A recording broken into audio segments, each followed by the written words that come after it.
ഇദ്ദേഹത്തിന് ടെക്നോളജിക്കലി വലിയ നോളജൊന്നുമില്ല, social media ഒന്നും അങ്ങനെ ഉപയോഗിച്ചിട്ടില്ല ആള്.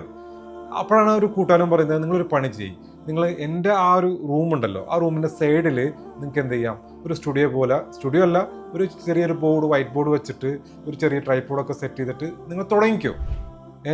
രസം എന്ന് വെച്ചാൽ ഇതിന് തൊട്ട് സൈഡിൽ കൂടി ഒരു റെയിൽവേ ട്രാക്ക് പോകുന്നുണ്ട്. അത് മാത്രമല്ല, ഒരു തൊട്ടപ്പുറത്തായിട്ട് കുറേ ആടുകളൊക്കെ മേയ്ക്കുന്ന സ്ഥലങ്ങളുണ്ട്.